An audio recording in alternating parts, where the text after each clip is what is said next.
everyone, this is our Health from Within workshop, and we're going to be talking about really understanding how important your gut is to your overall health. I think maybe one of the quicker growing concepts when it comes to our overall health and how we can really take control with it is become centered around the idea of increasing and really getting better with gut health. But not a lot of people really know what they should be doing in those areas. So we're going to go through some key action steps you can take right away, and really the things you should be avoiding, things you should be trying to eat more of, and how you can take control, increase gut health, and then ultimately increase your overall health. So there's a lot of patients understand my personal testimony of where I came from with my health journey, but gut issues were something that I'm still working on correcting, and that's really what we want to highlight is the importance of understanding that your gut is a very, very intricate part of all the other systems in your body, and once it's been destroyed, it takes time for it to build back up. So the concept of that the body will always heal, it just needs time, we really have to take that to heart when we're talking about correcting our gut. So when I was younger, I was sick all the time. I was constantly on antibiotics, and that was the start of where my gut became destroyed. And take that back a little bit further, we found out later that I actually had an injury when I was 5 years old. I stood up under a table and actually damaged my spine. So I actually caused a reverse curve in my neck. We did not know anything about chiropractic at the time, but looking back at my health history, right after that is when I started getting sick all the time. My immune system started to be compromised because neurologically I was starting to have interference.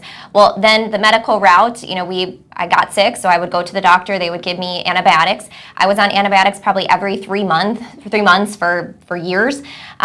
And over time, what that did was start to destroy my microbiome, destroy the good bacteria in my body. So when I was actually a teenager is when the autoimmune issues started to come out. So within a year period of time, I was diagnosed with multiple autoimmune conditions and basically told that as long as I take the steroids and medications to suppress my immune system, that everything will be fine. And I know there's a lot of you in the same situation that it's frustrating to not be told what's causing something or not be given any action steps or solutions to be able to correct it. Just being told you have to be on a medication the rest of your life and that's the end of it.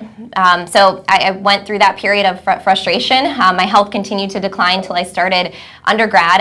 When I was in my early 20s is when my health was probably at its worst overall. And finally so thankful I was introduced to chiropractic. Someone had told me, hey, why don't you try this? And I figured I'd tried everything else and nothing else had helped. So I went to the chiropractor, found out I had a reverse curve in my neck. I started getting that corrected. I was explained how that has to do with my nervous system, immune system. Then I started applying all the stuff that we're going to be teaching you guys as far as gut repair. And I've been working on this journey of health now for 16 years I've been working on it. And what I love is that every year I continue to get better and stronger, and it's a journey. I spent more years that my body was being damaged than I have focusing on healing overall. But it's exciting when you have empowerment to understand that God made us to heal. And if we do the right things to remove interference, our body's incredible what it's able to do. So a lot of information just was shared. I love when you share your story because it gives an opportunity to, we're not perfect in all areas. And a couple things that I wanted to just reiterate was first, how gut health ultimately influenced overall immunity. When you see autoimmune issues, when the immune system is overactive and begins to attack your own body's cells, that's hugely problematic, and it's tied in with overall gut health. Also, it's something that we're always working on. This is an area I would say for you, it's probably the biggest struggle that you still deal with in correcting gut health and correcting and supporting the digestive system, and finding the foods that you have to eliminate, even though they may be considered healthy for the majority. If you're dealing with a gut issue, knowing and being willing to eliminate that. So there is a period of discomfort when it comes to actually getting correction and getting healing in the body and allowing it to do what it's supposed to do.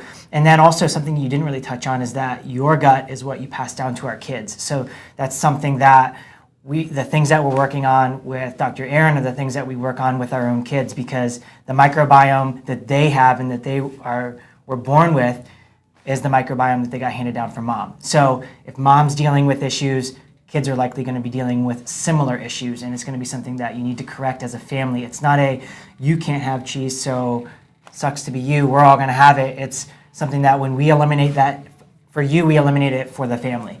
Because it's something that we all work on together. And that's something that's huge, a concept that's really overlooked with regards to health.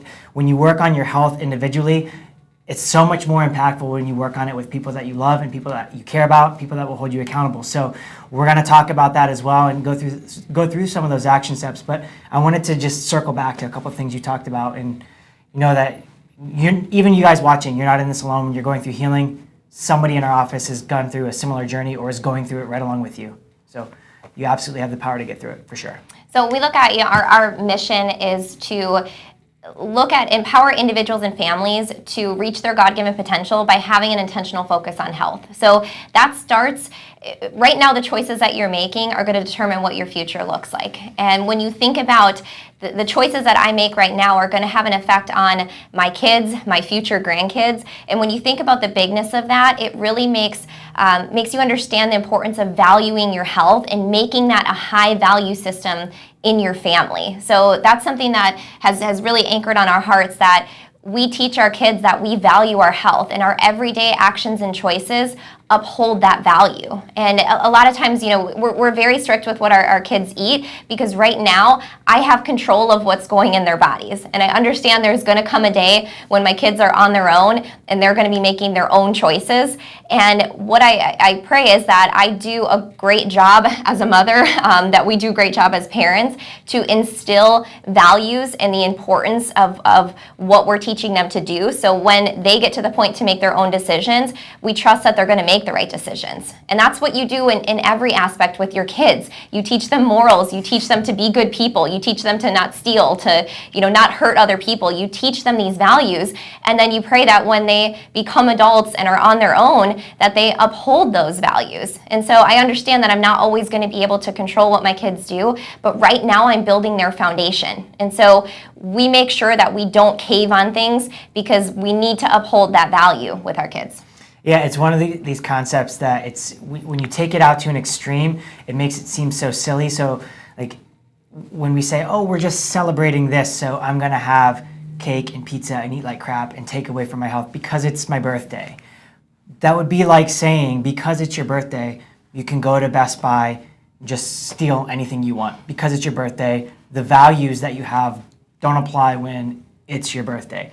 Sounds just insanely silly when you take it to that level or to that extreme, but when it comes to our health, there's no different. If you value your health, which I think everything going on in our culture right now, we've placed such a huge emphasis on valuing and protecting our health that days off and things that you celebrate, there's no room for caving and diminishing or minimizing your values. So it's like when you say, the other concept, like my kids don't like what I'm eating. We were watching a show the other day, and the dad in the show said, it's like with lions. The lion catches a zebra and brings it home to the cubs. The cubs don't complain, oh, but I wanted wildebeest. I'm not going to eat the zebra. No, they eat the zebra. They eat what they're given.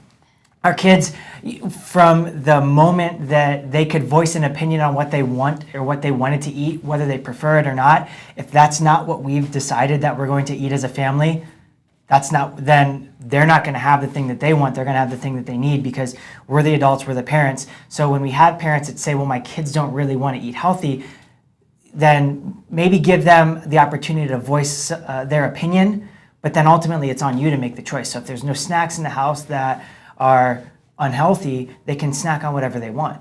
But if you have to have like the secret hidden cupboard where you have all your snacks, the kids know it's there. It's like we have I stash my beef jerky up high because I don't want to share it with the kids. They know it's there. So if you have bad snacks where you don't want the kids eating, but you are going to be eating, then you don't have a leg to stand on. The dad lion, when he catches the zebra, doesn't go sneak off and have wildebeest. He has the zebra also. So you have to place priority, set that consistency, and stick to it. And that comes down to the example that you're setting. So, we're going to go through, and what's really cool is, if you want to go through the gut repair challenge following this, we have some supplement protocol, and we also have an entire meal plan for a week that has the breakfast, snack, lunch, second snack, and dinner. And it has a shopping list. It has all of the recipes and everything that you're going to do. It's specifically designed for gut repair.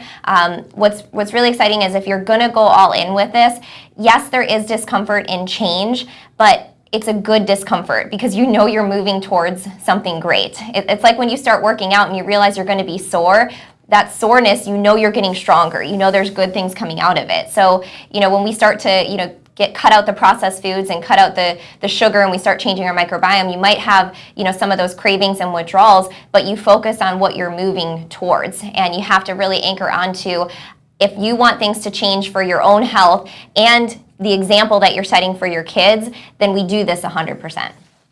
So one of those concepts that you mentioned when you're sharing your story is one of the hot buttons when you said good bacteria, bad bacteria. It's a term that I don't love using because I don't think that the body has bacteria that's good or bad. It's just maybe opportunistic, or it's in an area where it shouldn't be. So we call it something bad, and I think when we talk about our overall the gut microbiome, there's a lot of confusion in what that is and in the role that our choices play in fostering a healthy microbiome overall.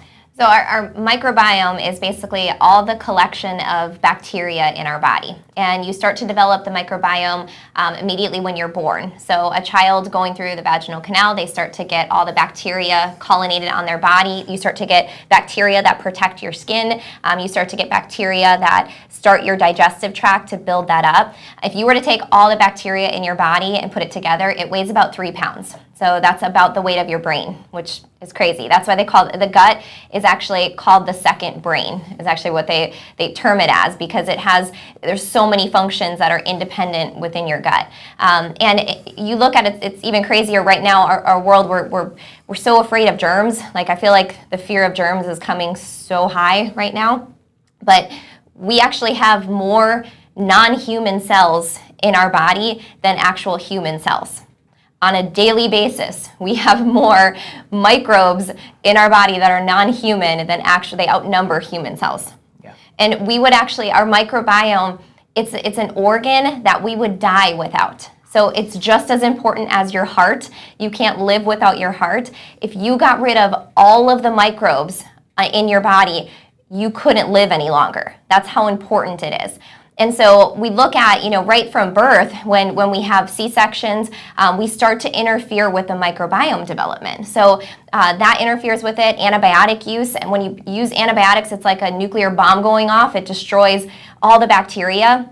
And it's really hard for your body to recolonate good diversity. We want to have all different kinds of microbes. So think about your microbiome like an ecosystem. So think about that like a beautiful rainforest. There's so many different species and different creatures, and that's what makes it successful, is not having one dominate everything. That it's bad when you actually introduce, sometimes you hear of an invasive species coming in, and it starts to become dominant. Everything needs to be in balance, and that's the same with your microbiome. You need a diversity of bacteria, and the problem is we are given antibiotics and we're not really taught the repercussions of it. Antibiotics might be needed in a crisis situation, and we're thankful for that, but we have to, it's years of trying to fix the microbiome after you take antibiotics. It's not as easy as just eating yogurt. Because if you look at, we have so many strains of bacteria. You eat yogurt that has like Acidophilus in it, you're putting one bacteria, one species. So it's like you burn down a rainforest and then you put one creature. A ficus tree. You put one creature, one tree. It's going to take years to recover the diversity within there. And so, and what Zach was talking about, the opportunistic bacteria, or the, where we reference the good or bad, there's not good or bad. It's just we don't want one to become dominant over